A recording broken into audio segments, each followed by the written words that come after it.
पेश ये है, जब आपने उपनयन संस्कार करा था तो आपने बोला था कि जनेऊ जब दूषित होता है तब मांस का भक्षण करते हैं। तो आजकल इतना मिलावट हो रहा है कि वेज के अंदर भी नॉन वेज मिलावट देते हैं, तो क्या करें? बाहर का नहीं खाना चाहिए। बहुत अच्छा प्रश्न है बच्चे का, उसके प्रश्न की अनुमोदना करते हैं। इसको अच्छे से बाहर भी जाना चाहिए।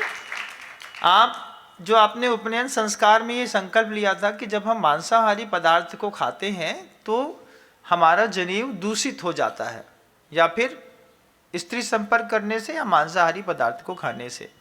अब जो बाहर के फास्ट फूड होते हैं उसमें बहुत सारे मांसाहारी पदार्थ इंग्रेडिएंट्स वगैरह जो रहते हैं, जिसमें मान लीजिए मछली की चर्बी मिलाई गई है, पाउडर मिलाया गया है, अंडे का पाउडर मिलाया गया है, तो हमको इन सारे पदार्थों को नहीं खाना चाहिए। खाने पर पाप पड़ता है। और मैं अपने जीवन का एक बहुत अच्छा अनुभव बताता हूँ। मैं जब 18 साल का था, मैंने 18 साल की उम्र में बाहर का खाना छोड़ दिया था। उसके पीछे का कुल 18 साल का था। उसके पीछे का मैं कारण बताता हूं आपको। घर के अंदर किराना की दुकान थी। रात्रि के समय जो तेल के टीन होते थे, वो तेल के टीन में एक लकड़ी रख करके उसके ऊपर 10 किलो का बांट रखना पड़ता था कि रात में कहीं चूहा उसमें गिर न जाए। और एक बार ऐसा हुआ कि मैंने जब सुबह सुबह दुकान खोली तो दुकान खोलने पर मैंने देखा कि एक सरसों के तेल के टीन में, जिसमें मुश्किल से 4-5 लीटर तेल बिका होगा, 10-12 लीटर तेल उसमें अभी रखा था, उसमें एक बड़ा सा चूहा रात में गिर गया कहीं से घुस करके, जैसा भी हुआ हो। तो उसको देखा, फिर देख करके उस टीन को अलग करके किनारे रख दिया। अब तेल तो फेंक नहीं सकते। चूहा निकलवा करके किसी पल्लेदार से बोले इसमें से चूहा निकाल दो। चूहा निकाल करके मरा हुआ चूहा तो वो फेंक आया, लेकिन उस तेल का जो टीन था वो तेल होटल वाले ले गए। उनको 5 रुपए किलो सस्ता तेल क्या दिया, उनको बता भी दिया कि इसमें ये हो गया था। बोले सेठ दे दो, कोई दिक्कत नहीं, इतनी दुकान चलती है, कुछ पता नहीं चलता, कोई पूछने नहीं आता है। जब मैंने पहली बार देखा कि बाजारों में जो समोसे कचौड़ी इत्यादि बनते हैं, ये इतने घटिया तेलों से बनते हैं, इतने गंदे तेलों से बनाए जाते हैं कि उन तेलों के कारण जो है, जब मैंने पहली बार देखा कि पूरा का पूरा तेल जिसमें चूहा मरा हुआ था, उसको बाजार में होटल वाले ले गए और होटल वालों ने उसके समोसे कचौड़ी बना करके लोगों को खिला भी दिया। उस दिन मुझे इतनी घृणा हुई।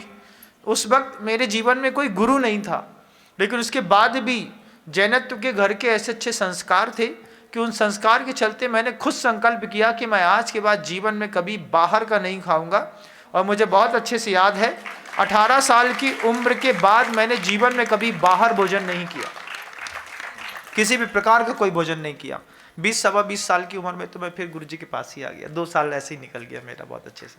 मैं आप सबसे भी इस बात को कहना चाहता हूँ कि बाहर का जो आप भोजन करते हैं, आपको कुछ पता नहीं रहता कि तेल कैसा रहता है, आटा कैसा रहता है, मैदा बेसन कैसे रहते हैं। ये बारिश का समय है, कभी समोसे का आटा लगाने वाले की प्लेट देखिएगा, उसमें इतने कीड़े bill bill bill bill bill bill करते हैं। अब एक दिन रिसेंटली हुआ कि एक समोसा गरम बनाया जा रहा था, तो बेलते वक्त खाने वाले ने देख लिया, तो उसने कहा इसमें कीड़ा है। तो उसने ऐसा कीड़ा निकाला, उठा करके फेंक दिया। उसकी दृष्टि उस आटे पर गई, उस मैदे पर, उसमें सैकड़ों कीड़े बिलबिला रहे थे। जब उससे बोले तुम्हारा पूरा आटा सड़ा हुआ है, तो वो बोलता सेठ अपना खाओ और जाओ। तो वो व्यक्ति जो था उसने वहां पे उसको छोड़ा, मेरे पास आकर के मुझसे बताया। फिर मैंने उससे कहा देखो, एक आध जगह तो दिख गया, जिन होटलों का किचन कभी अपन ने देखा ही नहीं है, उन होटलों में क्या क्या होता है क्या पता चलता है। जब हम अच्छे घर में रहते हैं, मैं टू बी सीरियस इस बात को बहुत समझने की कोशिश करें कि जब हमको पता है कि मार्केट में कोई भी चीज़ अच्छी नहीं मिलती है, हम उसको खा करके पाप बंद तो करते ही हैं, साथ ही साथ अपने शरीर को भी खराब करते हैं। फिर जब आपको लीवर की प्रॉब्लम होती है, फिर आपको दूसरी चीज़ों की प्रॉब्लम होती है, फिर आप लाखों रुपए घर का लग जाता है। तो मैं आप सभी से, आप सबको अपना मानते हुए इस बात को कहूँगा कि जैन कुल का व्यक्ति है, छने हुए आटे का कहीं भोजन मिल जाए तो करने की कोशिश करिए। बाजार से बाहर जाते हैं, कोई आर्गुमेंट करता है महाराज जी व्यापार के लिए बाहर जाना पड़ता है, तो बाहर तो होटल में खाना पड़ता है।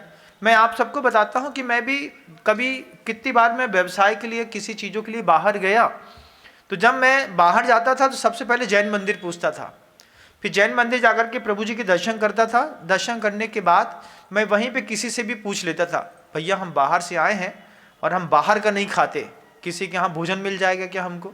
जब हमने जितनी बार ऐसा पूछा है, हमको बड़े बड़े लोगों के घर में जाने का मौका मिला, अच्छा भोजन करने को मिला।